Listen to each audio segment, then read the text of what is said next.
Estamos ao vivo aqui para o canal Católicos de Verdade.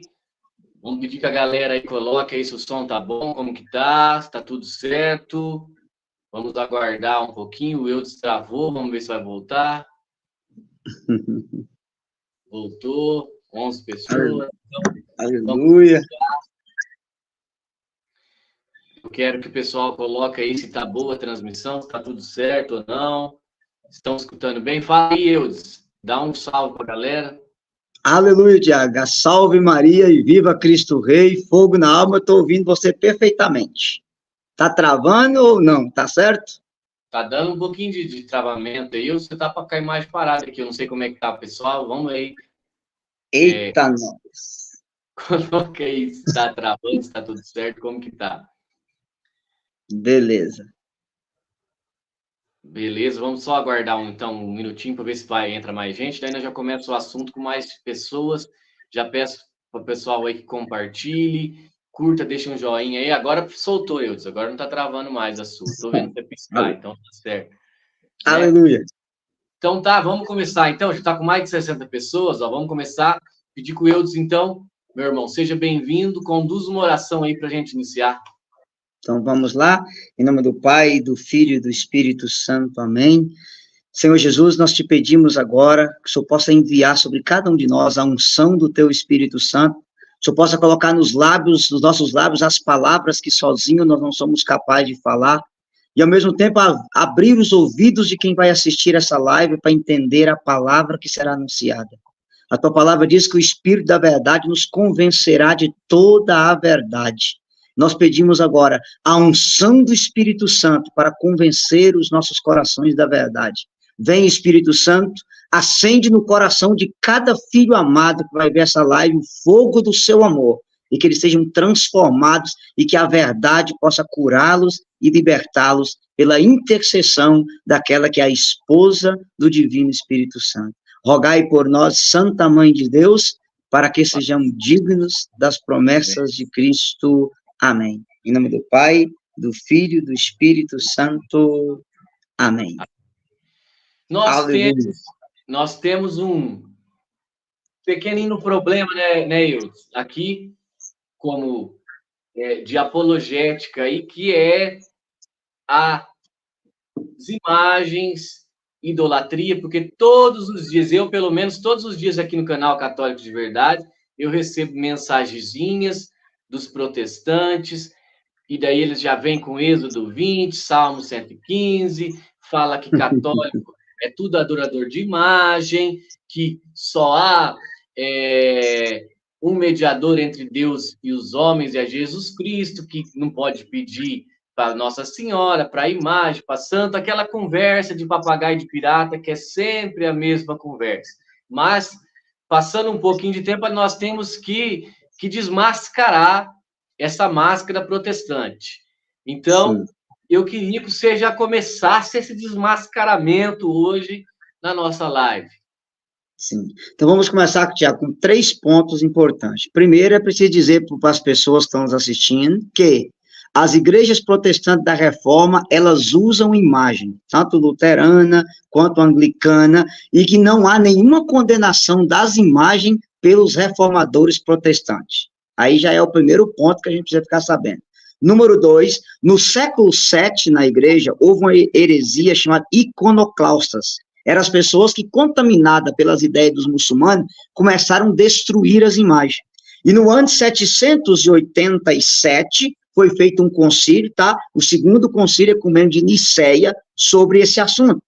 E esse concílio de Niceia, no século VII, olha onde é que está, ou seja, pelo menos 800 anos antes da Reforma Protestante, ele definiu 2 coisas. Primeiro, a imagem é para nós a ocasião de um encontro pessoal com a graça do Espírito Santo, com aquilo que ela representa. Quanto mais se olha para a imagem, mais se lembra daquela que ela representa e se esforça por imitar. São João Damasceno, que foi o grande defensor desse concílio, ele dizia, aquilo que a Bíblia é para aqueles que lê, as imagens são para aqueles que não lê. E ele dizia, a beleza das imagens estimula a minha oração. No final aqui eu vou mostrar uma imagem para o pessoal, um ícone, vou explicar o ícone para vocês entenderem o que São João da Cruz, perdão, São João Damasceno dizia sobre isso. E de maneira dogmática, esse concílio, no ano 787, ele diz: nós definimos com todo o rigor e cuidado a semelhança da representação da cruz preciosa, assim as veneradas e sagradas imagens pintadas em mosaico, quer em qualquer outro material adaptado, deve ser exposta nas santas igrejas de Deus, tá? Nas alfaias sagradas, nos paramentos, nas paredes, nas mesas, nas casas, na rua. Sejam elas a imagem de nosso Senhor Jesus Cristo, da Imaculada Nossa Mãe, dos anjos e de todos os santos justos, não para serem adoradas, mas simplesmente para serem veneradas. Isso aqui foi uma definição dogmática no Concílio de Nicéia, volto a repetir, 800 anos antes da Reforma Protestante. Então, a gente já tem que saber que a igreja primitiva, ela usava a imagem, Tiago, eu vou mostrar isso no final. Depois, o Concílio de Trento, que foi feito na época da Reforma Protestante, na seção 25 do Concílio de Trento, diz assim, ó, devemos conservar, sobretudo nas igrejas, as imagens de Cristo, da Virgem Maria, do Santo, e dar-lhes veneração. Depois eu vou explicar o que é adoração, latria, né? O que é veneração, dulos, dulia, respeito. E aí ele diz, não se creia, isso é o Concílio de Trento, seção 25, haver nelas algo do divino, ou uma força em virtude do qual se deve honrar, ou que se deve pedir alguma coisa a elas e pôr a própria confiança nas imagens, como os pagãos faziam antigamente, o qual colocava sua esperança nos ídolos. A honra que prestamos às santas imagens se refere ao protótipo que elas representam. Nas imagens que beijamos, diante dos quais nos descobrimos e nos ajoelhamos, nós adoramos Cristo e honramos os santos que foram nossos heróis da fé. Isso é a seção 25 do Concílio de Trento. Para falar a verdade, dizer, só isso aqui gera razão para a gente entender toda a doutrina da igreja sobre as imagens. Posso citar um outro exemplo, Tiago? São Gregório Magno, que foi um papa da igreja que morreu no ano 604, então ele é o final do século VI, tá? Ele escreveu uma carta ao bispo de Marsella e ele dizia assim, tu não devias quebrar o que foi colocado nas igrejas, não para ser adorado, mas simplesmente para ser venerado. Uma coisa é adorar uma imagem, outra coisa é aprender mediante essa imagem a quem dirige as suas orações. O que a Bíblia é para aqueles que sabem ler, a imagem é para os ignorantes. Mediante as imagens, eles aprendem o caminho a seguir. A imagem é a Bíblia daqueles que não sabem ler. Isso é São Gregório Magno, no ano 600, quase 900 anos antes da Reforma Protestante. Então, eu estou citando isso aqui, claro, depois eu vou ter a igreja primitiva, só para mostrar para as pessoas que a igreja tem toda uma base disso aqui, antes da reforma, e que os reformadores protestantes, eles não aboliram as imagens. Tanto você entrar na igreja luterana, lá tem imagem até hoje. Tá? Essa é a primeira coisa, a segunda coisa que nós vamos colocar. Depois, Tiago, eu teria que explicar melhor, um dia a gente pode fazer uma aula aqui sobre nominalismo. Porque a razão que os protestantes abominam as imagens é uma razão nominalista que vem lá de Guilherme de Ockham. Aí eu teria que explicar depois, pessoal, o que é o nominalismo. E há também a questão da leitura fundamentalista da Bíblia. Pega as coisas ao pé da letra e interpreta segundo sua própria cabeça. E é isso que nós vamos fazer agora, usando a Bíblia, pegando esses textos e explicando para ficar melhor para as pessoas. Amém? Então, vamos começar aí com o principal texto, né?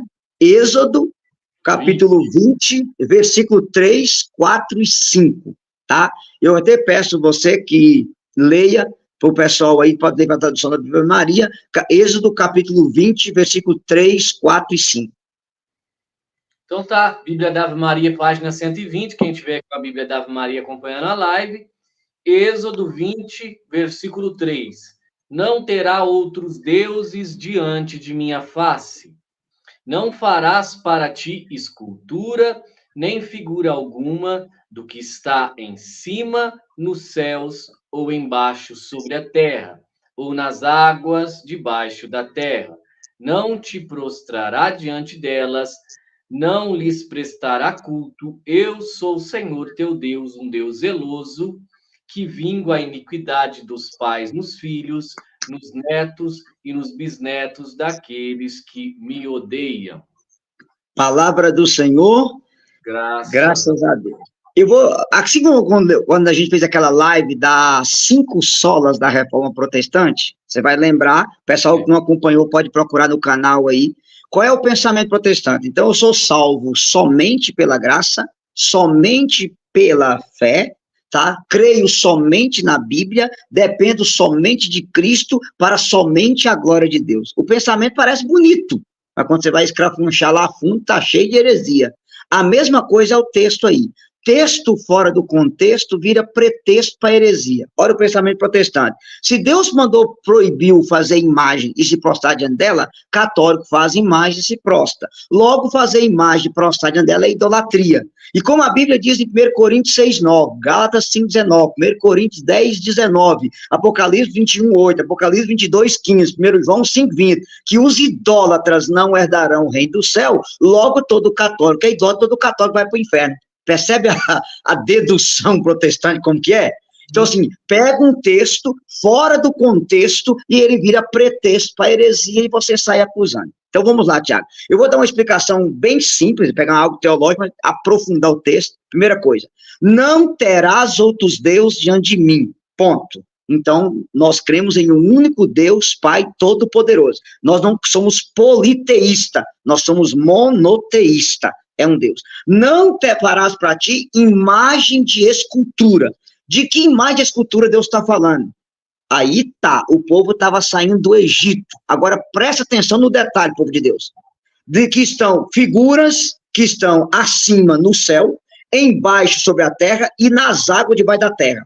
Ponto. Vamos explicar para vocês. Tiago, os egípcios, eles tinham 4 deuses em cima no céu, tá?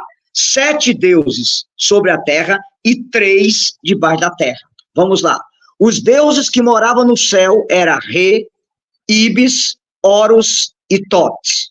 Esses eram os 4 deuses que eles moravam no céu. Eu vou mostrar para você aqui, tá a imagem, por exemplo, aqui do Ibis, tá? Ibis era uma ave perneuta de bico longo que era adorada no Egito, tá? Que para eles ela era a encarnação do deus Tó. Isso aqui eu vou mostrar os outros deuses, mas é só um exemplo, tá? Aqui é o Ibis. Então, eles tinham 4 deuses lá em cima. Em cima da terra, o Egito adorava 7 deuses. Eles adoravam Anubis, Apis, Quebra, Balbuíno, Apófris, Bastet e Gebe. Eram 7 deuses sobre a terra, tá? E debaixo da terra, eles adoravam 2 deuses, Sebeque e Tueres, ou Taurete, como alguns chamavam. E aqui eu vou aproveitar, Tiago, e mostrar as pessoas aqui, ó, a explicação de cada um desses deuses. Está aqui, ó, todos os deuses, e aqui é os 3 do céu, tá? Vou mostrar aqui. Tá os outros aqui que eram sobre a terra, tá vendo? Claro, eu não vou explicar um por um deles, que não vai dar tempo, e tá os outros aqui, ainda esse daqui sobre a terra, e tem os 2 aqui, que eram os 2 que eles acreditavam debaixo da terra. Aqui tá, inclusive, algumas pessoas do canal aí adquiriram essa apostila, eles sabem que tá toda a explicação desses deuses nessa apostila que eu mandei para quem fez as aulas sobre esse assunto. Então, os egípcios tinham essa fé, eles acreditavam em 4 deuses, eles tinham as imagens desses deuses lá em cima, 7 sobre a terra, e debaixo da terra haviam 3. E quando Deus está dizendo, não farás para ti imagem de escultura, que se encontra em cima no céu, sobre a terra, debaixo da terra, está referindo a esses deuses do Egito. Não tem nada a ver com os nossos santos hoje. E aqui, Tiago, é bom dizer para as pessoas, como que eu sei? Porque se você pegar, o pessoal que está aí, você pode até anotar para eles, Josué, capítulo 24, versículo 14. Josué 24, 14, diz assim, agora, pois, temei o Senhor e servi com toda retidão e fidelidade. Tirai os deuses que serviram vossos pais, além do rio no Egito, e servi ao Senhor. Os israelitas adoravam esses deuses aqui lá no Egito. E essas imagens aqui que Deus está dizendo, não farás para ti imagem de escultura que se encontra em cima no céu, Re, Ibis, Horus e Tó, nem de que se encontra sobre a terra, Anubis, Apis, Quebra, Balbuíno, Apófris, Bastete e Gebe, e nem debaixo das águas sobre a terra, Sabeque, Taurus e Tauré. Era essas imagens que Deus estava proibindo de fazer. Percebe? Texto fora do contexto vira pretexto para heresia. Assim, eu não vou me abster em explicar a cada um desses deuses agora, porque iria demorar muito tempo.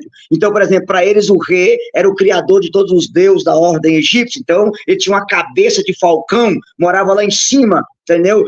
Eles estabeleciam uma entidade com Horus, que era um outro deus que eles acreditavam.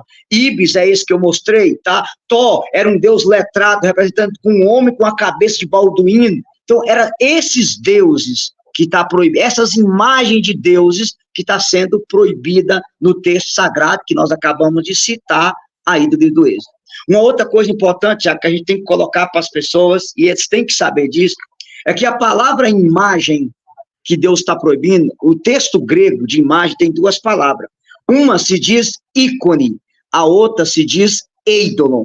E você tem que saber isso, quem está nos assistindo agora. O que é um ícone e o que é um ídolo? Os dois é uma imagem. Qual a diferença? O ícone é uma criatura, uma imagem feita pelas mãos humanas, mas ela não é colocada no lugar de Deus. Ela aponta para Deus. Ela é uma janela que me remete para Deus.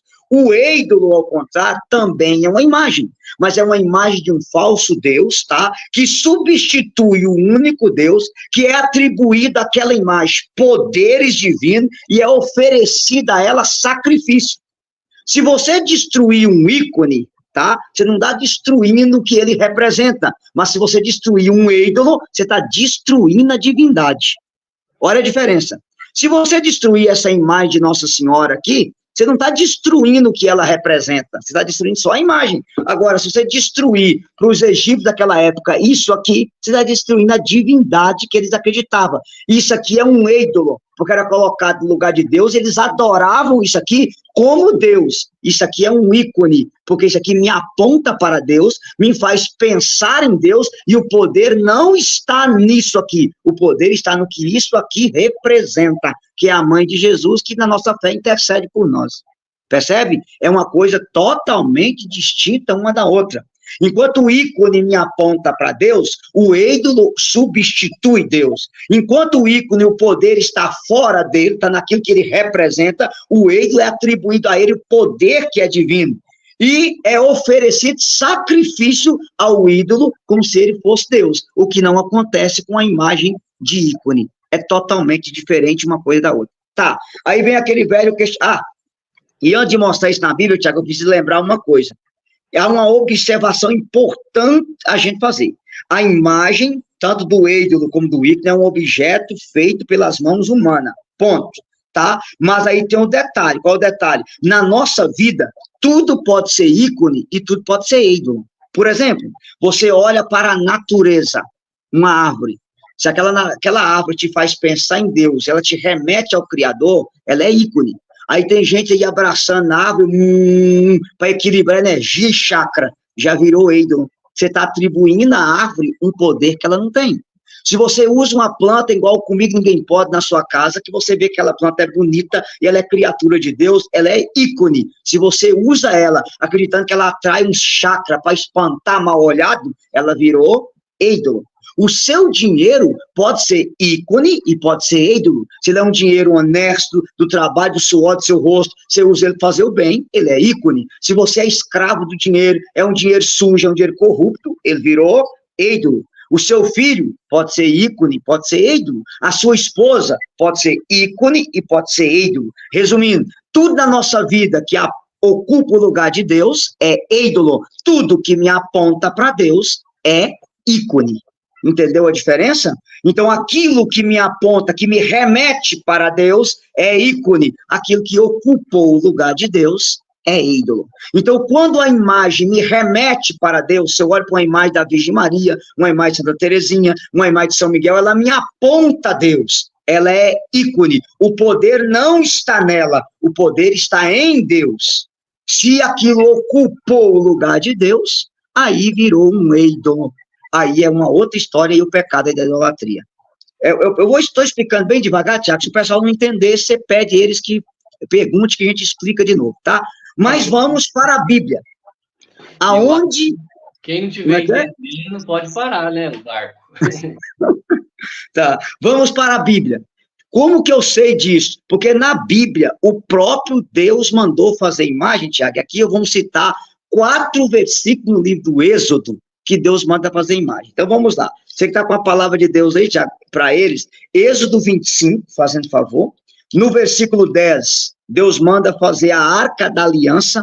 Agora veja, leia para nós aí o versículo 18. Êxodo 25, 18. Farás 2 querubins de ouro, e os farás de ouro batido nas 2 extremidades da tampa, um de um lado e outro de outro. Ótimo. Você pode ler também o versículo 22, Tiago. Êxodo 25, 22. Ali virei ter contigo, e é de cima da tampa, no meio dos querubins que estão sobre a Arca da Aliança, que te darei todas as minhas ordens para os israelitas. Pronto. Primeira coisa, Deus mandou fazer 2 imagens de anjo, 2 querubins de ouro. Querubim é anjo. Aqui está a imagem de São Miguel Arcanjo. Primeiro, Deus mandou fazer 2 imagens. Então, se fosse abominação fazer imagem, por que Deus mandaria fazer?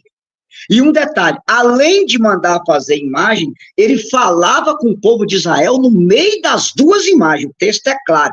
Ali virei ter contigo, e é no meio dos querubins que darei as minhas ordens. Ou seja, ele fez 2 imagens e falava com Moisés no meio das imagens.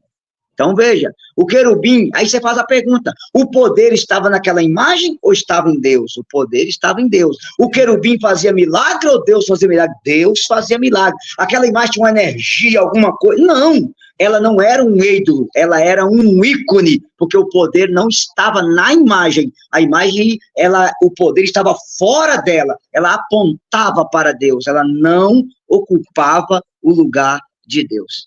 Às vezes, Tiago, quando eu rodo para esse Brasil afora, dando catequese em algumas paróquias, quando você mostra esse versículo na Bíblia, 90% dos católicos, eu pergunto assim, quem não conhecia, levanta a mão. 90% não conhece.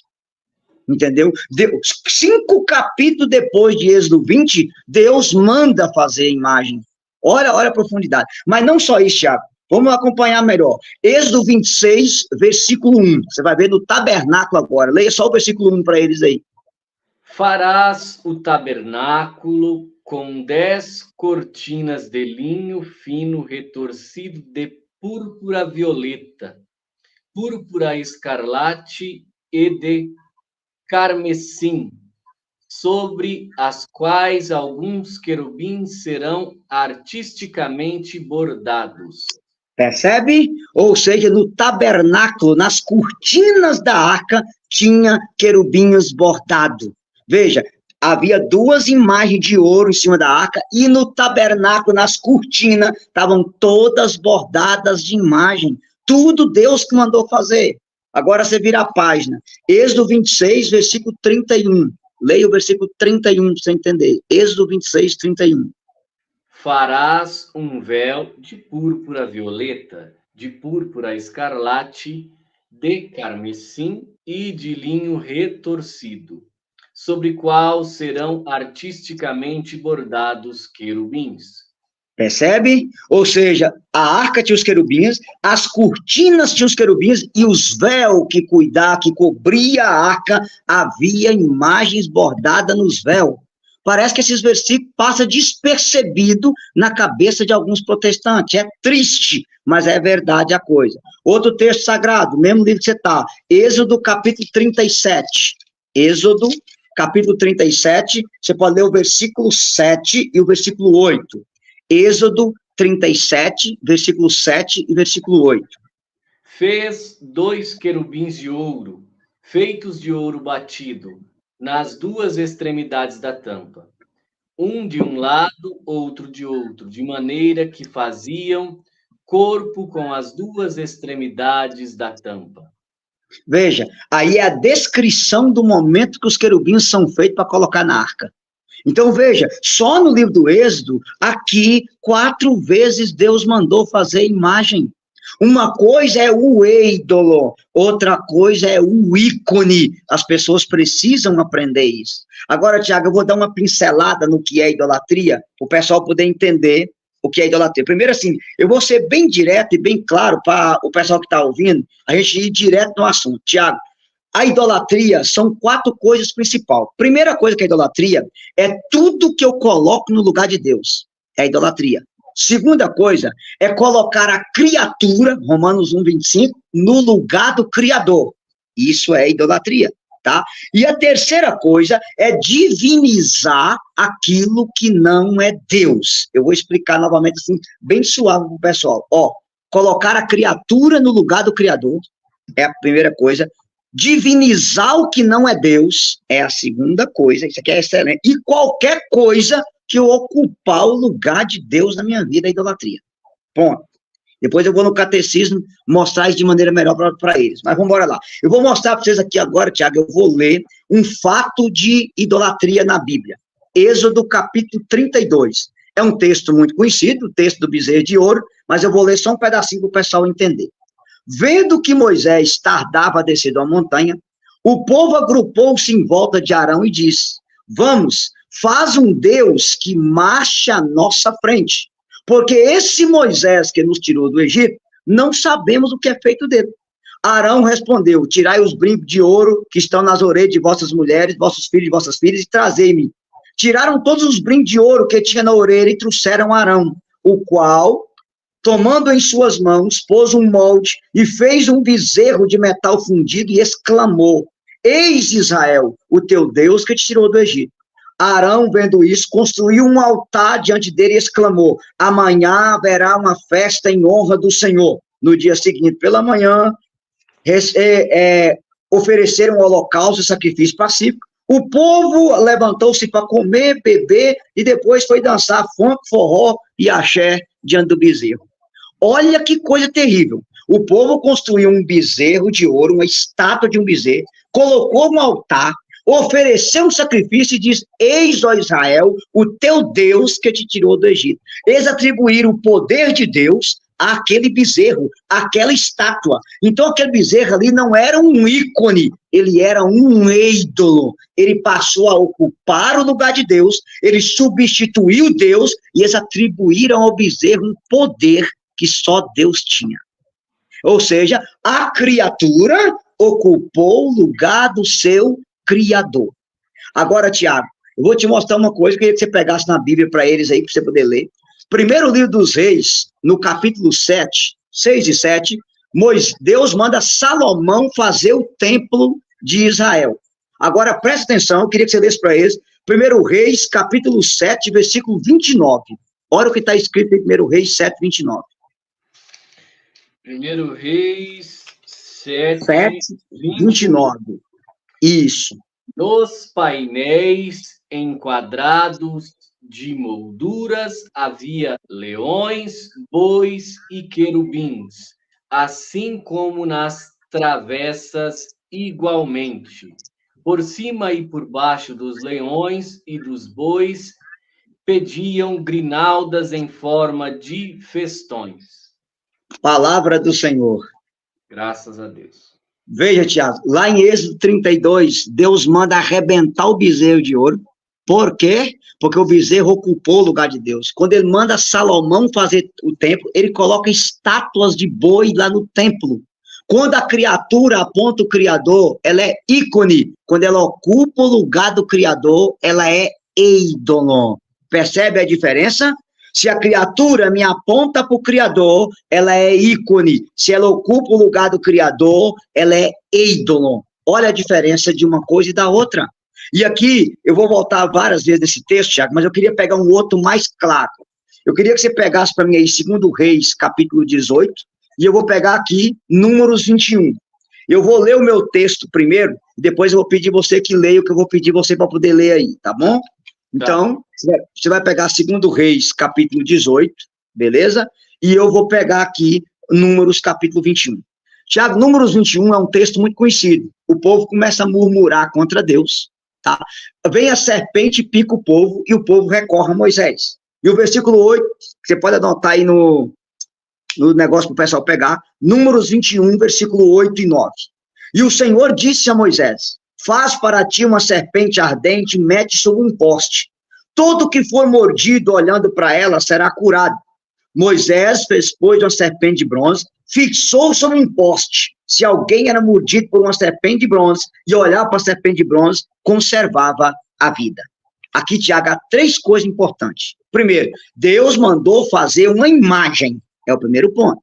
Segundo, aconteceu curas, o povo olhando para aquela imagem. Aí está uma pergunta. Foi a imagem que curou ou foi Deus que curou? Quem curou foi Deus. A imagem não era um ídolo, ela era um ícone. O poder não estava na serpente, o poder estava em Deus. Quem fazia o milagre era Deus. A serpente apenas fazia o povo recordar que Deus fazia milagre, que ele queria libertar eles. Então aí vem um ponto. Se eu faço uma oração diante de uma imagem de Nossa Senhora, diante de uma imagem de São Miguel, e recebo uma cura, não foi a imagem que me curou. Quem me curou foi Deus. O poder não está na imagem. O poder está em Deus. Então, se Deus usou aquela serpente, o povo olhava para ela e era curado, ela não era um ídolo, ela era um ícone. Ela não ocupava o lugar de Deus, ela apontava para Deus. O povo, ao olhar para Nossa Senhora, para essa pequena imagem, ela não ocupa o lugar de Deus, ela aponta para Deus. O poder não está na imagem, o poder está em Deus. O povo, ao olhar para uma imagem de São Miguel Arcanjo, ele não ocupa o lugar de Deus. Ele me aponta para Deus. Ele me vai pensar em Deus. Essa imagem não tem poder. O poder não está nela. O poder está em Deus. Logo, ela não é um ídolo. Ela é um ícone. Tá. Quando é que a imagem se transforma em ídolo? Aí eu vou pedir você para poder ler para eles, tá? O 2º livro dos Reis, que eu mandei você abrir, capítulo 18, versículo 4. Leia para eles em 2 Reis 18, 4. Destruiu os lugares altos, quebrou as estrelas e cortou os ídolos de pau Asterás. Despedaçou a serpente de bronze que Moisés tinha feito, porque os israelitas tinham até então queimado incenso diante dela. Chamavam-na de Nehushtan. Palavra do Senhor. Graças a Deus. Percebeu agora, Tiago? Lá em Êxodo 21, Números 21, 8, 9, a serpente de bronze era um ícone. O povo olhava para ela, pensava em Deus, era curado.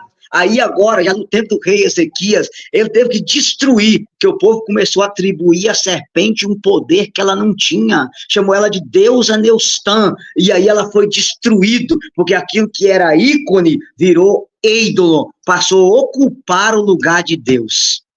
Percebe agora a diferença de uma coisa e outra? Então, você fazer um paralelo. Êxodo 32, do 1 ao 6, o povo faz um bezerro de ouro e adora o bezerro como se fosse Deus. Deus manda quebrar o bezerro. 1 Reis 7, 19, quando Deus vai fazer o templo, Deus coloca imagem de bezerro no templo. Por quê? Por uma única coisa. Quando o bezerro ocupa o lugar de Deus, ele é ídolo. Quando ele está apontando para Deus, ele é ícone. Números 21, versículo 8 e 9. Deus manda Moisés fazer a serpente de bronze, o povo olhava para a serpente e era curado.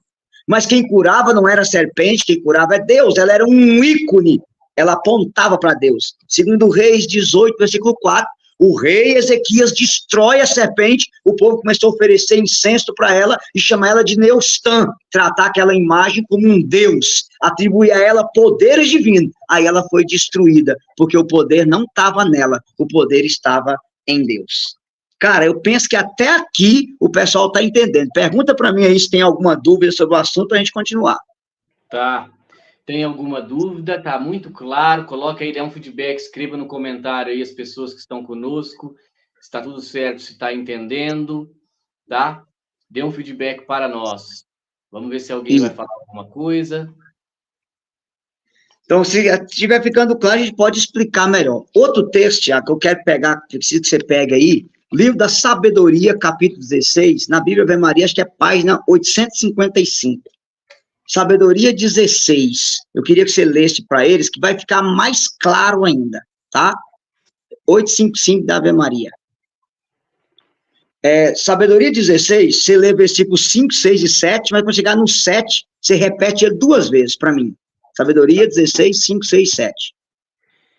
Efetivamente, quando o cruel furor dos animais atingiu também, e quando pereceram com a mordedura de sinuosas serpentes, vossa cólera não durou até o fim. Foram por pouco tempo atormentados para sua correção. Eles possuíram um sinal de salvação que lhes lembrava o preceito de vossa lei.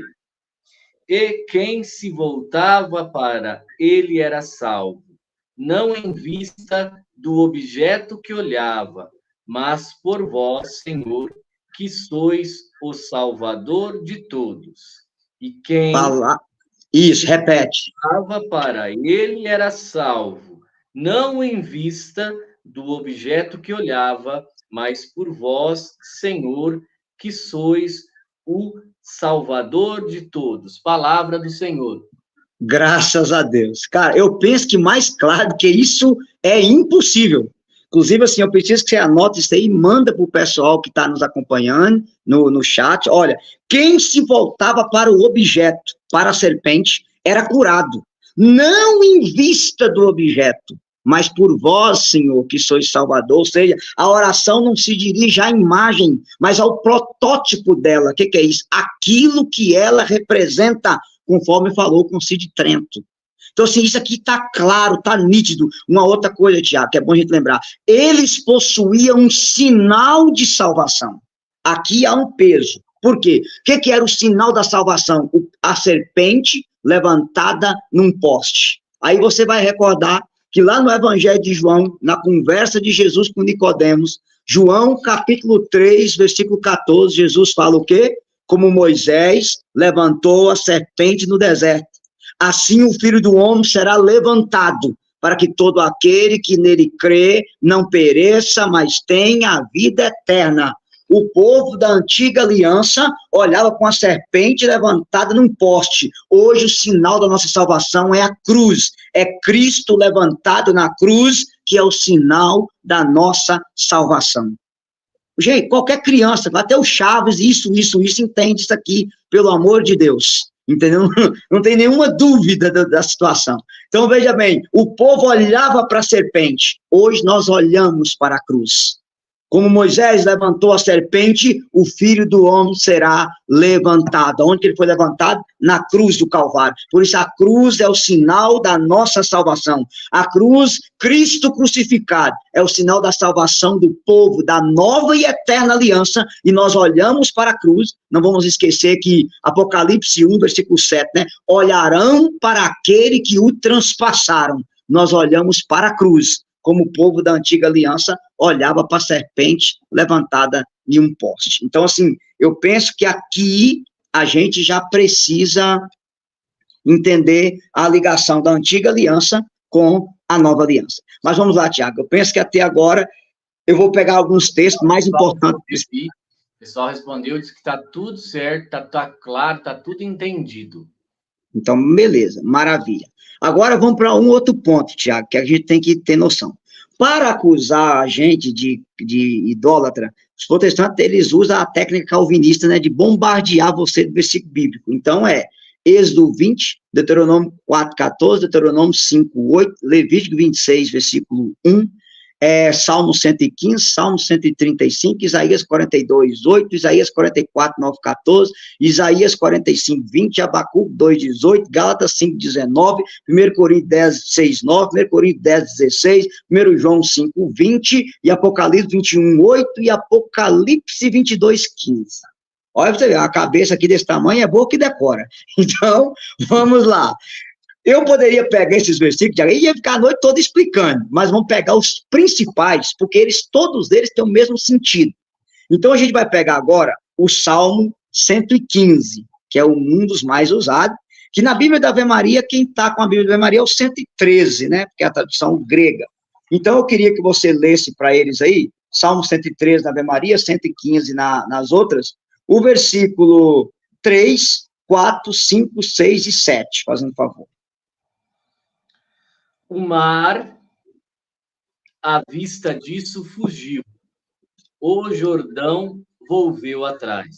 Os Não. O 113, a partir do versículo 11. Perdão, eu errei, Tiago. 113, versículo 11, né? Lá embaixo. Nosso Deus está nos céus. Ele faz tudo o que lhe apraz. Quanto a seus ídolos de ouro e prata, são eles simples obras da mão dos homens. Tem boca, mas não falam. Olhos, mas não podem ver. Tem ouvidos, mas não ouvem. Nariz, mas não podem cheirar. Tem mãos, mas não apalpam. Pés e não podem andar.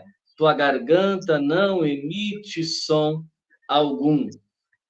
Semelhante a eles sejam os que os fabricam e quantos neles põem sua confiança. Palavra do Senhor. Graças a Deus. Eu penso, Tiago, que esse aqui é um dos mais citados. Só que aqui há uma esperteza. Assim, esse salmo, eles pegam a imagem, um martelo, e fala, vai, imagem, fala agora, e tchá, dá martelada. É isso que eles fazem. Eles fazem isso. Justamente. E aí, Tiago, é uma coisa tão, como é que fala assim, tão fácil de interpretar, só que a Bíblia, João Ferreira de Almeida, eles são espertos. A tradução nossa está assim, quanto aos seus ídolos de ouro e prata, o que eles colocaram lá? Quanto às suas imagens de escultura de ouro e de prata. Percebe a esperteza? Uma coisa é um ídolo, uma imagem de escultura de um falso Deus. Outra coisa é um ícone, uma imagem de um servo de Deus ou uma imagem do próprio Jesus Cristo. Totalmente um oposto uma coisa da outra. Percebe como é que eles manipulam as palavras para você ficar enganado? Então, veja bem, vou repetir aqui do início que eu vou dar uma explicação agora. Ícone e ídolo, os dois são uma imagem, sem nenhuma dúvida. A diferença é que uma me remete a Deus, me aponta para Deus. O poder não está nela, o poder está em Deus. O outro, o ídolo, não. Ele ocupa o lugar de Deus, é atribuído a ele poderes divinos, sacrifícios a ele, e ele substitui Deus. Eu atribuo ao ídolo um poder que ele não tem. Aí sim é diferente. Então, isso aqui está falando dos ídolos das nações pagãs, dos falsos deuses. Baal, Moloque, Neustã, Asterote e aquela porcariada toda que eles tinham. Eles pegam esse texto e atribuem ao quê? Aos santos da igreja. Percebe como que a coisa é? Texto fora do contexto vira pretexto para heresia. Mas tá. Eu quero explicar isso aqui, Tiago, de uma forma bem simples, com outro versículo na Bíblia, para o pessoal ficar mais claro. Eu queria que você pegasse com nós aí. Primeiro livro dos Reis, capítulo 6, agora, fazendo favor. Primeiro Reis, capítulo 6. Na Bíblia da Ave Maria, página 372, e usando esse texto, eu vou explicar o Salmo 115. Então, você vai perceber que no versículo 1, no ano 480, depois da saída dos filhos de Israel do Egito, Salomão, no 4º ano de seu reinado, empreendeu a construção do templo do Senhor. Então, o templo do Senhor para nós hoje é a igreja, tá? E eu queria que você lesse para eles o versículo 29, perdão, o versículo 23 e depois o versículo 28. 23 e 28, Tiago. Fez no santuário 2 querubins de pau de oliveira que tinham 10 côvados de altura. Revestiu também de ouro os querubins. Aqui, Tiago, é o principal ponto.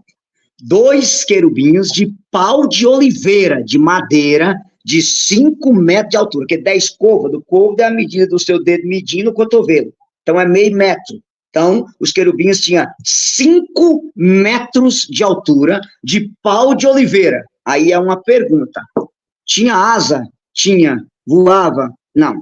Tinha pé? Tinha. Andava? Não. Tinha boca? Tinha. Falava? Não. Tinha mão? Tinha. Apalpava? Não. Como diz a minha avó, tinha zóio? Tinha. Zoiava? Não. Tinha nariz? Tinha. Cheirava? Não. A prova tá aqui, ó. Isso aqui é uma imagem de um anjo. São Miguel Arcanjo. É mais ou menos parecido com essa aqui. Salomão fez ela de pau de oliveira. Essa aqui nem é de oliveira, de pau de oliveira. Não é. Mas de 5 metros de altura. A mesma descrição. E quem mandou fazer foi Deus. É a mesma coisa, era uma imagem. Tinha pé e não andava, boca e não falava, asa e não voava, zóio e não zoiava, nariz e não cheirava, mão não apalpava, mas era um ícone que o povo, ao olhar aquela imagem, apontava para Deus. O poder não estava na imagem, o poder estava em Deus. O templo de Israel tinha 2 anjos de 5 metros de altura. Será possível que os irmãos protestantes não conseguem enxergar isso? Entendeu? É algo tão simples de entender que não tem lógica. Mas tem mais, Tiago. Versículo 29. Leia de novo para o pessoal. 29, eu quero que você leia agora. 29, 32, 33 e 34. Perdão. 29, 32, 34 e 35. Vai. Mandou esculpir em relevo em todas as paredes da casa e ao redor do santuário, como no templo, querubins, palmas e flores abertas. Os 2 batentes de pau de oliveira mandou esculpir querubins, palmas e flores desabrochadas e cobriu-as de ouro. Cobriu de ouro tanto os querubins como as palmas, bem como os 2 batentes de madeira de cipestre, sendo cada batente formado de 2 folhas móveis. Mandou esculpir nelas querubins, palmas e flores desabrochadas e cobriu tudo de ouro, ajustado às esculturas. Palavra do Senhor. Graças a Deus. Eu estou achando que Salomão veio foi de Ouro Preto fazer essas igrejas, porque está coberto de ouro. Então, veja, Tiago, vamos lá, isso aqui é bom a gente ter no nosso coração. O templo de Israel, e aqui depois eu vou pegar para você que é 1 Crônicas 28, quando Deus fala para Davi como que ele queria o templo, mas não era Davi que ia fazer o templo, quem ia fazer o templo era Salomão. Eu vou voltar lá depois e pego isso aí. O templo de Israel era inteiramente coberto de imagem. Tinha imagem nas paredes, tinha imagem nas portas, uma imagem nos umbrais, inteiramente cheio de imagens de bois, de palmas e de querubins, de anjo. Toda a igreja do Antigo Testamento tinha anjo esculpido nela, Tiago. E é bom recordar que Jesus, lá em João 10, 23, ele ia no pórtico de Salomão rezar, lá no templo. Os apóstolos, em Atos 3, também iam para o templo rezar. Esse templo cheio de imagem, eles estavam lá. Nenhum momento está condenando imagem de ícone. O que a Bíblia condena é imagem de falsos deuses, imagem de ídolo. E nós católicos sabemos, Maria não é uma falsa deusa, é a mãe de nosso Senhor Jesus Cristo. Qualquer santo, ele não ocupa o lugar de Deus, ele aponta para Deus. Aqui, abre um parênteses aqui, Tiago, para lembrar as pessoas, que o culto do santo na igreja, eu expliquei isso lá nas 5 solas da Reforma Protestante, ele tem 3 razões. Primeiro, dar glória a Deus de que o santo é obra-prima. É bom saber disso. A primeira razão do culto do santo é dar glória a Deus. É reconhecer a glória do Criador na sua criatura. É glorificar o Criador na criatura. É reconhecer a grandeza do Criador na sua criatura.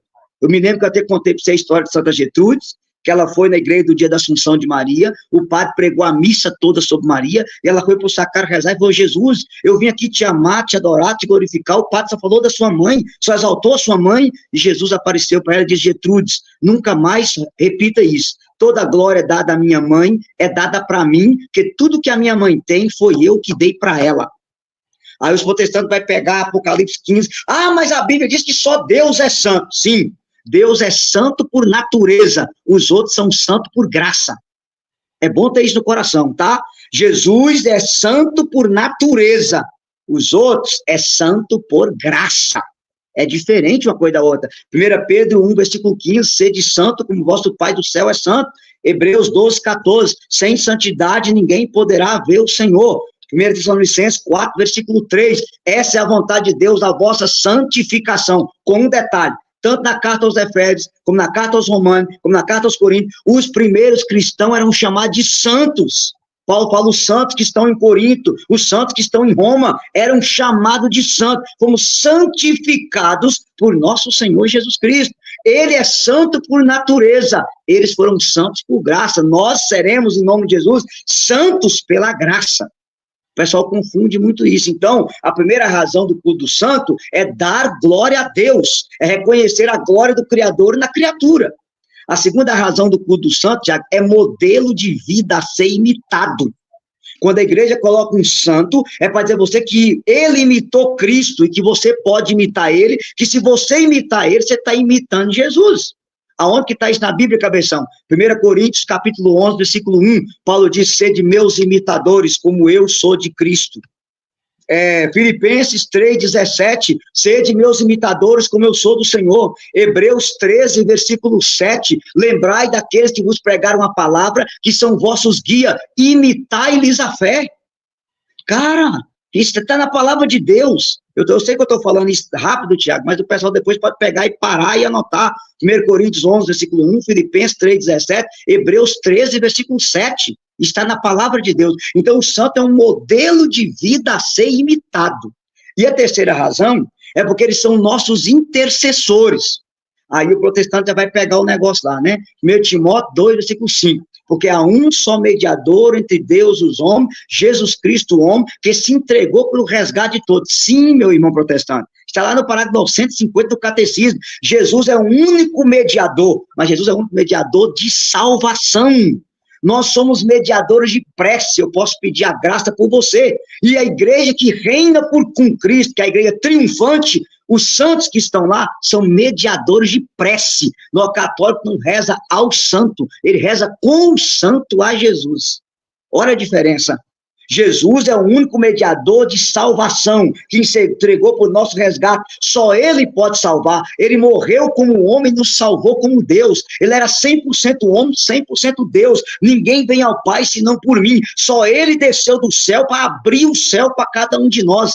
Esse ponto não se discute. Isso é fé católica, mas por causa do nominalismo. Olha a heresia, que eu preciso um dia dar uma aula aqui. Por causa do nominalismo, o protestantismo é incapaz de entender o que é mediação de salvação, o que é mediação de prece.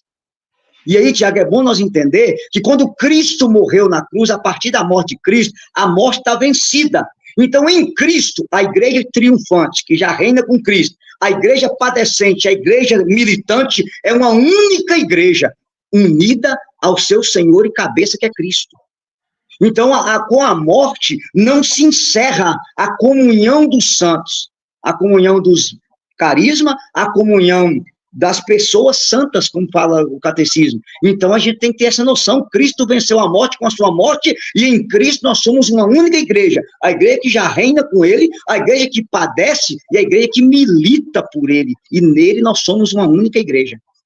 Cara, isso aqui é tão bonito, daria uma aula só sobre o assunto. Então, assim, é bom a gente ter essa realidade dentro do nosso coração, para não confundir essas heresias tão colocadas. Então, veja bem, o santo é mediador de prece. Como eu sou, como você é. Se eu faço uma oração por você e você recebe a cura, não fui eu que te curei, foi Cristo que te curou. Eu fui o mediador de prece que pedi. Se eu peço a graça a Nossa Senhora e eu recebo, não é Maria que me deu a graça, não, foi Cristo que me deu. Nossa Senhora foi a intercessora. Ela pediu ao Filho, igual nas bodas de Caná, né? Pediu, Jesus transformou água em vinho. Claro que aí a gente teria que fazer uma aula sobre a intercessão dos santos. Só toquei esse ponto para os protestantes entenderem uma coisa totalmente diferente da outra, né? Mas, Tiago, vira a página aí, 1 Reis, capítulo 7, fazendo favor, versículo 36. Vale a pena você pegar esse versículo também aí. 36. Isso. Nas placas dos seus esteios e dos painéis, assim como no espaço livre entre estas, esculpiu querubins, leões, palmas e grinaldas circulares. Pronto. Mais uma prova que o templo estava cheio de imagem, percebeu? Até nas placas dos esteios do templo, Deus mandou Salomão colocar a imagem. Aqui, Tiago, antes de mostrar alguns versículos, eu vou mostrar só mais 3 e vou citar apenas outro, porque é tanta coisa que não dá para poder falar. É bom lembrar para os protestantes, se fosse abominável fazer imagem, por que Deus mandou encher o templo de imagem? Não dá para entender isso. Então, assim, veja, é a própria palavra de Deus. Então, veja, pega um versículo fora do contexto, interpreta segundo a sua própria cabeça para falar coisa que não sabe. É um absurdo uma coisa dessa, tá? Um absurdo. Mas, Tiago, tem outros versículos que eu quero mostrar, e esses daqui são mais importantes. Segundo livro das Crônicas, capítulo 3, as pessoas que estão aí, página 456. Segunda Crônicas, capítulo 3, página 456. Eu queria que você lesse, lembrando aqui, Tiago, que também Crônicas está narrando a construção do templo, porém uma narrativa mais enxuta, e você vai perceber uma coisa interessante. Lá no versículo 1, diz que Salomão começou a construção do templo do Senhor em Moriá, no Monte Moriá. Agora eu queria que você lesse o versículo 7 para o povo. Segunda Crônicas 3, 7. Deram para o serviço do templo 5.000 talentos de ouro. Não, acho que você tá em Primeira Crônica. É Segunda Crônicas 3, versículo 7. Segunda. Página 458. 3, 7. Tá. O rei revestiu de ouro a sala, traves, umbrais, paredes e portas. Nas paredes mandou esculpir querubins. Pronto, enxugou. Agora, Tiago, o que eu quero citar aqui é diferente. O templo de Israel, ele tinha 3 repartições. Ele tinha o pátio, o santuário e o santo do santo. O santo do santo era um local que o sacerdote entrava uma vez por ano. Você vai recordar de Lucas 1, dos 5 ao 15, quando Zacarias, pai de João Batista, entra lá e o arcanjo Gabriel vai aparecer para ele lá na sala do santo do santo. Essa sala o sacerdote entrava uma vez por ano para oferecer sacrifício a Deus.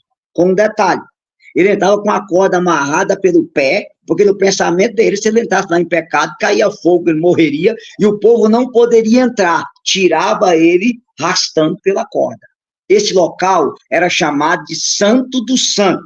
Você vai encontrar no versículo 8 aí, né? Salomão fez também a construção da sala do Santo do Santo, ou Santíssimo. Agora eu queria que você lesse para o povo o versículo 10, e pode ler ele 2 vezes para ele. Segunda Crônicas 3, 10.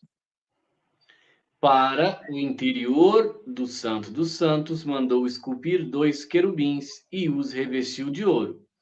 Para Meu o Deus. interior do Santo dos Santos, mandou esculpir 2 querubins e o revestiu de ouro. Percebe, Tiago?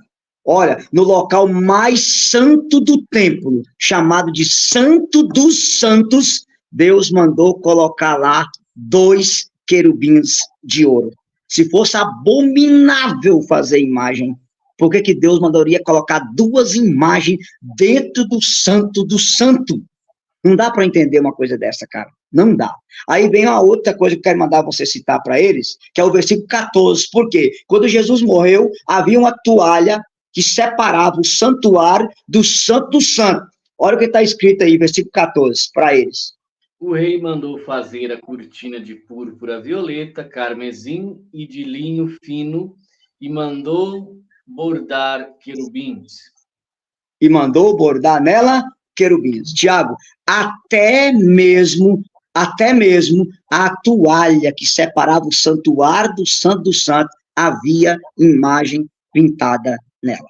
Tá, eu vou parar de falar sobre isso aqui, porque eu vou mudar de assunto, Tiago, porque a gente tem que responder todas as acusações e o nosso horário já está estendido. Mas eu queria que você colocasse para o povo aí, ó, se vocês quiserem na Bíblia mais versículo que Deus mandou fazer imagem. Posso citar aí, ó, Números 7:89. Você pode anotar e mandar eles lá. Esse texto diz que Deus comunicava com Moisés no meio das 2 imagens de anjo. Números 7:89. Depois, 1 Crônicas 28, 18 e 19. 1 Crônicas 28, 18 e 19. Nesse texto vai dizer que Deus está dizendo para Davi como que ele quer que construa o templo. E Deus fala para ele mandar fazer 2 imagens de querubins para dentro do templo. 1 Crônicas 28, 18 e 19. O outro texto é Ezequiel, capítulo 41, do 17 ao 22. Ezequiel 41, 17 ao 22, quando Ezequiel entra no templo e ele vai descrevendo todas as imagens que tinha dentro do templo de Israel. Então, se você quiser conferir mais versículos, vocês podem conferir esses versículos aí da palavra de Deus. Tá. Aí, Tiago, eu quero responder agora, para a gente ir para o final, e aí, às vezes, alguém quer fazer alguma pergunta. A questão do prostrar não é adorar. Por quê? Uma vez eu conversei quem aqui já conhece a gente, sabe que a minha família inteira é protestante. Eu tenho um irmão que é pastor, a minha mãe é obreira, a minha irmã foi obreira, agora é pregador, todo mundo protestante. Uma parte é da congregação cristã, outra da Universal, outra da Assembleia. Então, É onde que eu fui nascer. Louvado seja Deus por isso, né? Bendito seja Deus. Então, veja bem, o questionamento que eles me fazem é o seguinte, só vou citar, tá? Não vou pegar para não demorar. O meu irmão fala assim, tá bom, você me convenceu que Deus mandou fazer mais na Bíblia, mas tem uma coisa interessante. Aonde que está na Bíblia uma pessoa prostrada diante de uma imagem? Porque a Bíblia diz em Atos 10, 26, que quando Cornélio se prostrou diante de Pedro, Pedro disse para Cornélio, levanta, eu sou homem como tu, prostra diante de Deus. Apocalipse 19, versículo 10, quando o anjo Miguel vai se prostrar diante de João, quando João se prostra diante do anjo Miguel, o anjo manda João levantar e fala, prostra diante de Deus. Se Pedro não aceitou Cornélio prostrar diante dele, se Miguel não aceitou João prostrar diante dele, por que vocês católicos prostra diante das imagens? E isso não é idolatria? Percebe que a perguntinha é bem interessante, tá? Bem interessante se o católico não conhecesse a Bíblia. Como isso aqui vai ficar gravado, eu vou citar para as pessoas. Por exemplo, Êxodo 18, versículo 2. Abraão prostrou diante dos 3 anjos, e ele não adorou os anjos. Gênesis 27, 29. Isaac se prostra diante de Jacó, ele não adorou. Gênesis 44, versículo 14. Os irmãos de José prostraram diante de José, eles não adoraram. Êxodo 18, versículo 7. Moisés se prostrou diante do seu sogro Jetro, ele não adorou o sogro. 1 Samuel 25, 23. Abigail se prostrou diante de Davi, ela não adorou Davi. Números 22, 31. Balaão se prostrou diante do anjo, ele não adorou o anjo. 2 Samuel 14, 22. Joabe se prostra diante de Davi, ele não adorou Davi. 2 Reis 4, 37. A mulher prostra diante de Eliseu, ela não adorou Eliseu. Eu dei aqui já 10 versículos na Bíblia. Claro que eu não sou bobo, eu vou pegar o principal e vou explicar isso aí que o protestante usa. Mas vamos lá. Primeira coisa importante, Thiago. Ajoelhar é um ato de piedade e não um ato de idolatria. É a primeira coisa que o católico tem que saber, tá? Ajoelhar diante de uma imagem, de um crucifixo, é um ato de piedade e não de idolatria. Segundo, ajoelhar para reverenciar é uma coisa, ajoelhar para adorar é outra coisa.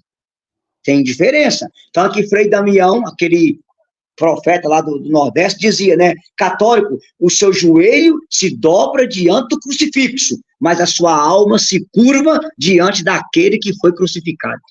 Olha que coisa bonita, cara. O seu joelho se dobra diante do crucifixo, mas a sua alma se curva diante daquele que foi crucificado. Tá, o que nós vamos fazer? Eu vou mostrar para você na Bíblia um versículo que tem o prostrar para adorar e o prostrar para reverenciar. Vou explicar o versículo de Atos que ele cita e vou mostrar alguém de joelho diante de uma imagem. Ponto. Aí fica explicado. Então eu queria que você lesse para eles aí, primeiro livro das Crônicas, capítulo 29, fazendo favor, versículo 20. Primeira Crônicas, 29, versículo 20.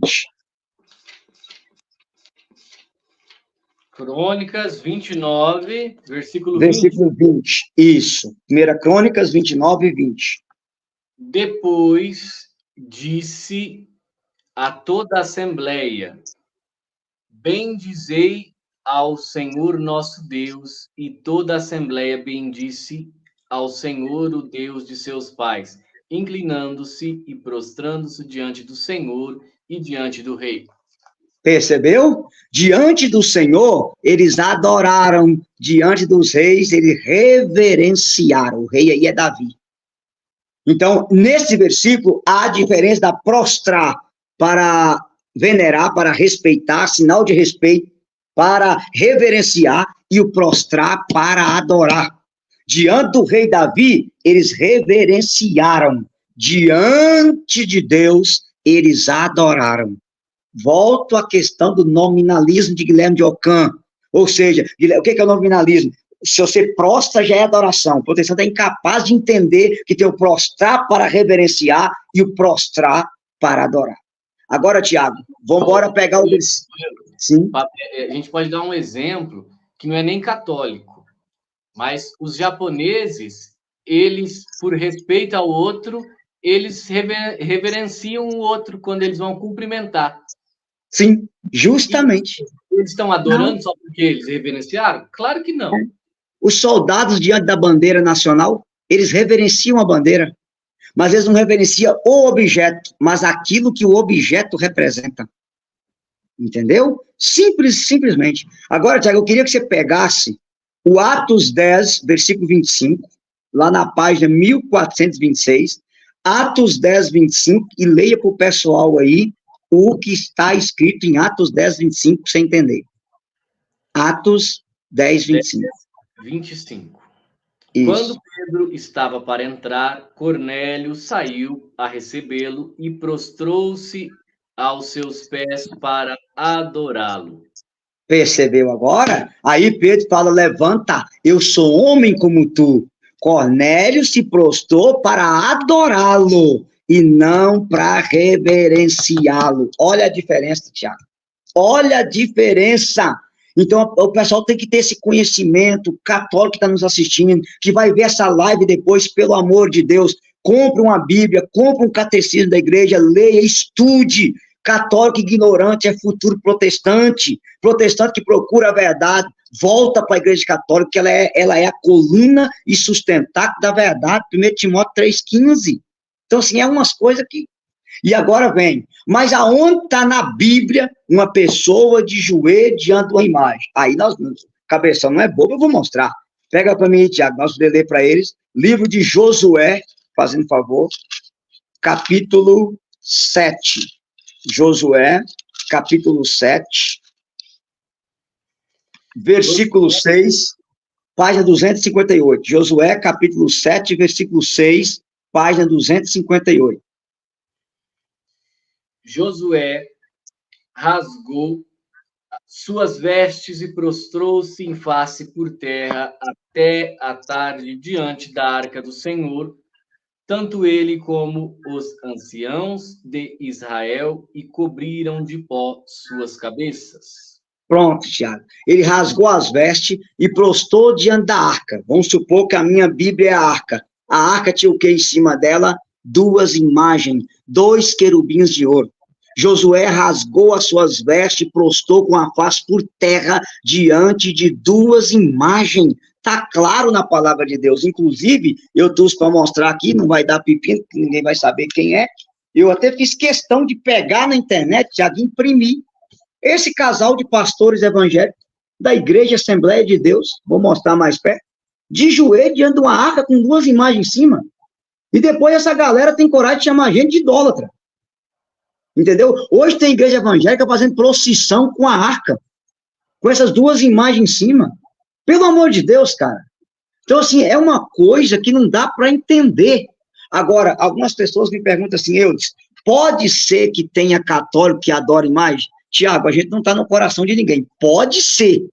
Inclusive, tem muita superstição aí. Gente enfia Santo Antônio dentro da geladeira, põe café no pé de São Benedito, e tudo isso é idolatria.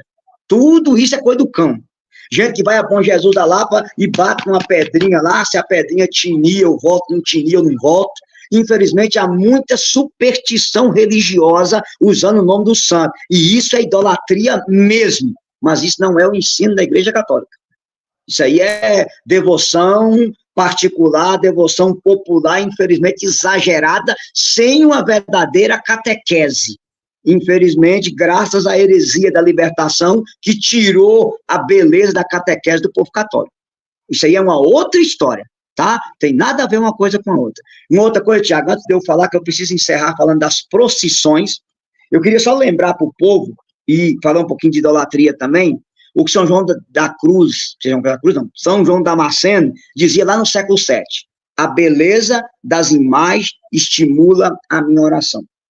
Eu vou mostrar isso aqui, Tiago, não sei se eu vou conseguir, o pessoal vai conseguir enxergar. Isso aqui, gente, é o ícone da Santíssima Trindade. Percebe? Esse aqui é o Pai.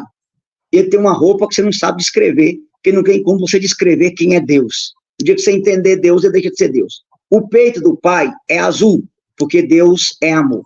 O do meio aqui é o Filho. Ele tem a parte roxa e a parte azul. Roxa, porque ele é homem. Azul, porque ele é Deus. Ele é 100% homem e ele é 100% Deus. E perceba que ele tem uma estola, porque ele é sacerdote eternamente, segundo a ordem do rei Melquisedeque. Os 2 dedos dele estão apontados para o cálice, e dentro do cálice tem uma cabeça de cordeiro. Ele é o cordeiro de Deus que tira o pecado do mundo e dá o seu sangue no cálice do altar, que é a Santa Missa. E aqui embaixo tem uma portinha estreita, que prefigura a igreja. Entrai pela porta estreita, a igreja, que ali tem o cordeiro que oferece o seu sangue no cálice do altar, que é a Santa Missa. Atrás do filho tem uma árvore, o carvalho de Mambré, que prefigura a cruz. E a montanha está curvada diante da árvore. João 12:31, quando eu for levantado da cruz, eu atrairei todos até mim. O daqui prefigura o Espírito Santo. Perceba que ele é verde, ele é azul. Azul porque ele é Deus. Verde porque é o símbolo da imortalidade, é o símbolo da santificação. Então o Pai cria, o Filho salva, o Espírito santifica. Não dá para o pessoal ver? Daria olhar os dedos do Pai, os dedos do Filho, tem 2 apontados para baixo, mas o dedo do Espírito, todos eles estão para baixo. Porque o Pai é Deus por nós, o Filho é Deus conosco, e o Espírito é Deus em nós. Daria para você fazer um congresso de fim de semana só com essa imagem. A beleza das imagens estimula a minha oração, é o que dizia São João Damasceno. Poderia citar aqui o Pantocrato, poderia mostrar o ícone de Pentecostes, o ícone da ressurreição, e descrever para o povo a beleza desses ícones. Como que dá para você fazer uma formação no final de semana só com a beleza dos ícones? Então, só para entender isso, a beleza das imagens estimula a minha oração, beleza? Tiago, pergunta a ele se tem alguma pergunta, que aí eu vou falar da última coisa, que é as procissões, para mostrar na Bíblia sobre o assunto. Tem alguma dúvida aí? Pessoal, se tiver alguma pergunta, alguma dúvida, para mim, está muito claro tudo que o Eudes falou até agora. Vamos ver o que o pessoal vai falar, enquanto você já vai se preparando aí. Aí, enquanto eles perguntam, Tiago, você pode abrir aí Isaías 45, versículo 20, porque é o texto que os protestantes usam para condenar as procissões. Então, se alguém tem alguma dúvida aí, Tiago, pode mandar a pergunta, que a gente já vai esclarecendo direitinho para o pessoal, tá bom? Até agora ninguém falou nada, quer dizer que não tem dúvida. Então, estão entendendo direitinho. Olha lá, não, tá pessoal elogiando, que maravilha de explicação, parabéns. Acho que ninguém está com dúvida, não. Então, beleza. Então, vamos lá para as procissões, que a gente já vai caminhando para o fim. Isaías 45, versículo 20, Tiago. Leia para nós aí. Vinde, reuni-vos todos, aproximai-vos, vós que foste salvo dentre as nações. Nada disso compreendem aqueles que trazem o seu ídolo de madeira, aqueles que oram a um Deus impotente para salvar. Pronto, palavra do Senhor. Graças a Deus. Agora, olha, Tiago, a esperteza da Bíblia, João Ferreira de Almeida. De nada sabem aqueles que carregam em procissão suas imagens de escultura e ora a um Deus incapaz de salvar. Percebe? Como que eles mudam o sentido, ainda acrescenta a palavra procissão, tá? Para deixar o católico confuso. Então, esse texto aqui é a respeito de Ciro, lá o rei persa, que Deus vai usar Ciro para libertar Israel do cativeiro. Está falando a respeito dos ídolos da Assíria, que o povo fazia aquelas procissões com aqueles deuses assírios, mas eles fazem questão de trocar a palavra ídolo pela palavra imagem de escultura, ao acrescentar a palavra procissão, que carrega um Deus que é incapaz de salvar. Olha como que eles são espertos para confundir cabeça de católico, né? Mas tá, aonde tem na Bíblia procissão com imagem? Tiago, 1, 2, 3, 4, 5, 6, 7, 8, 9, 10, 11, 12, 13. Há 13 versículos na Bíblia mostrando procissão com imagem. Eu não vou ter tempo aqui de pegar todos eles. Então, nós vamos fazer o seguinte, eu vou pegar 3 principal, mostrar a você, e aí a gente já vai caminhando para o final da live para não ficar muito longa. Queria que você pegasse para eles aí. Josué, capítulo 3, fazendo favor. Livro de Josué, capítulo 3. Tá? Josué, capítulo 3, versículo 3. Josué 3, versículo 3. Dando ao povo esta ordem, quando virdes a arca da aliança do Senhor, vosso Deus, ser levada pelos sacerdotes, filho de Levi, deixareis o vosso acampamento e vos porei em marcha, seguindo-a. Está claro, Tiago. Quando vires a arca do Senhor, o que a arca tinha em cima dela? Duas imagens. Deixarei vosso acampamento e vos porei em marcha, seguindo-a. É uma procissão. Inclusive, Tiago, é bom lembrar qual o sentido da procissão. A vida é uma longa procissão para a casa do Pai. A nossa vida na terra é uma procissão caminhando para o céu. O povo de Israel fez uma procissão de 40 anos no deserto rumo a Canaã.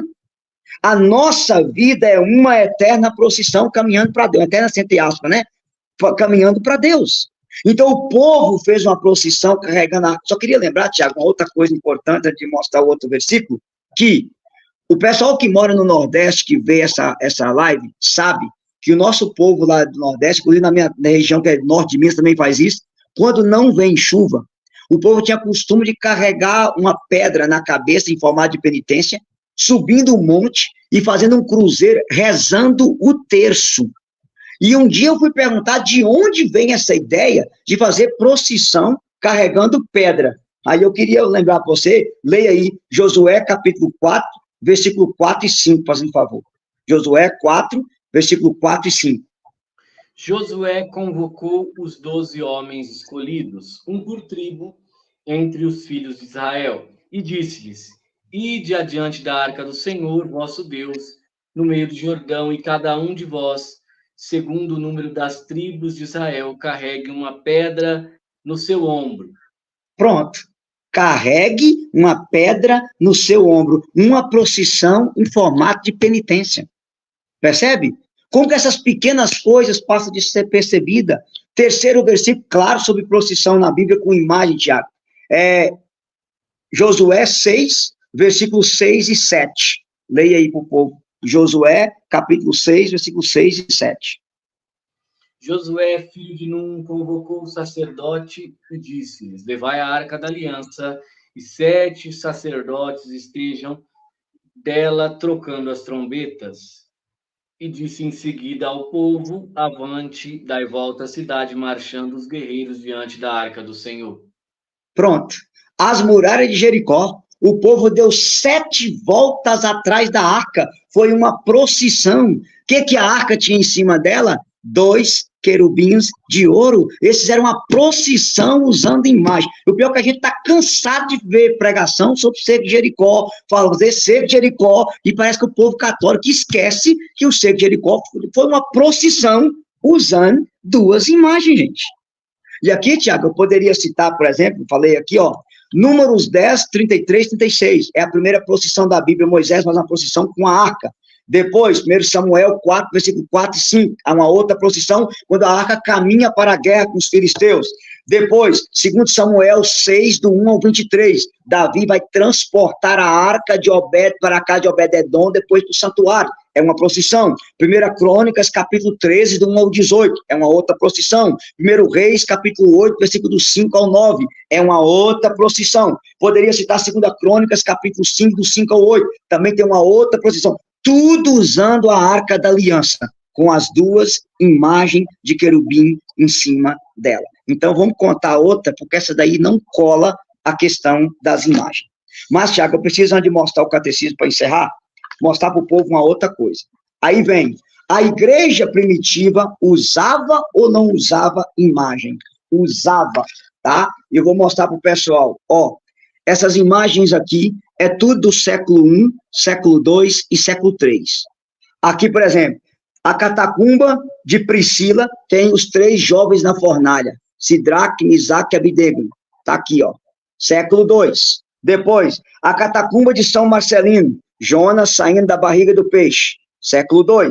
Depois, a catacumba de São Pedro, em Roma, tá isso aqui também, a Arca de Noé, que prefigura a igreja, tá aí. Depois, Eu vou mostrar uma outra aqui. Essa aqui, Tiago, Maria com Jesus no colo, o profeta Balaão, está na página 19 do Catecismo da Igreja Católica. Ela é do ano 200. É a segunda imagem mais antiga de Maria que nós temos. Lembrando que a primeira imagem de Nossa Senhora foi pintada pelo evangelista Lucas. Aí agora só falta os protestantes chamar São Lucas de idólatra. A primeira imagem da Virgem Maria, quem pintou foi o evangelista Lucas, gente. Pelo amor de Deus. Depois, eu preciso mostrar essa aqui para você, porque talvez essa seja a mais conhecida de todas, que a gente tem que mostrar para o povo. A imagem de Jesus, bom pastor, está aqui, ó, é um pouquinho apagada. Jesus com a ovelha no ombro, essa imagem é do ano 180, do século II, a imagem da catacumba de São Calixto, Jesus, o bom pastor, com a ovelha nas costas. A imagem mais antiga de Jesus está lá no Santo Sudário. Jesus quis deixar uma fotografia dele para a gente, no próprio pânico enrolou. Então, assim, meu Deus, e aqui, Tiago, eu poderia citar, por exemplo, a igreja primitiva, o que os santos diziam. São Gregório de Nissa, 394, o desenho mudo sobre a parede das igrejas ajuda grandemente as pessoas a compreender o evangelho. Isso é São Gregório de Nissa, no ano 394. Eu poderia citar o próprio São Basílio. São Basílio dizia, quem venera uma imagem, venera nela o modelo original que ela representa. São Basílio é do ano 360. Então, assim, toda a igreja primitiva, todas as catacumbas têm imagem pintada lá dentro, Tiago. Todas, sem exceção, tá? E aqui eu quero encerrar com o pessoal, com o Catecismo da Igreja Católica, parágrafo que eu vou explicar, 2132. Eu queria que você lesse para o povo, se tiver com o catecismo aí, parágrafo 2132. Fazendo favor, Tiago. 2132. Isso. A questão das imagens não é o contrário ao primeiro mandamento que proíbe os ídolos. De fato, a honra prestada a uma imagem se dirige ao modelo original. E quem venera uma imagem, venera a pessoa que nela está pintada. A honra prestada às santas imagens é uma veneração respeitosa e não uma adoração que só compete a Deus.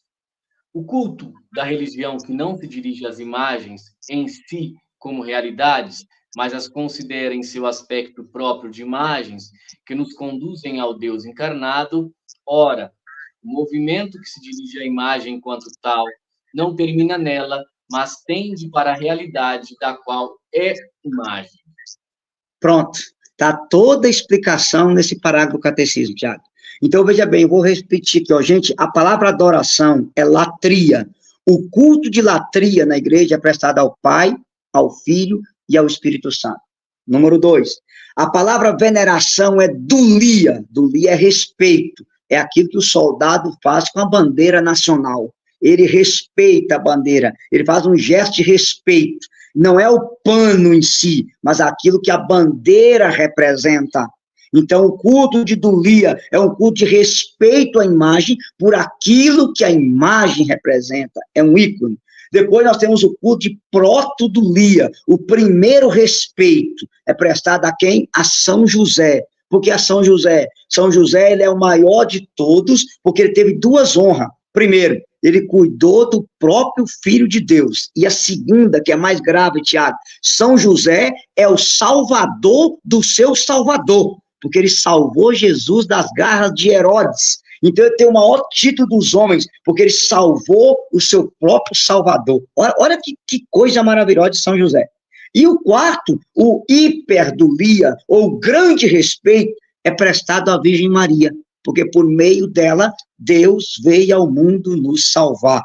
Então, gente, o culto de latria, de adoração, é prestado ao Pai, ao Filho e ao Espírito Santo. Isso aqui tem que ficar na cabeça dos católicos, pelo amor de Deus, tá? Inclusive, Tiago, é bom, só queria dizer para o pessoal que se alguém quiser essa apostila, pode entrar lá, você vai deixar o link para eles, tem essa apostila das imagens do santo. Eu queria até só lembrar uma coisa que eu esqueci, Tiago, queria que você pegasse para eles a questão das relíquias.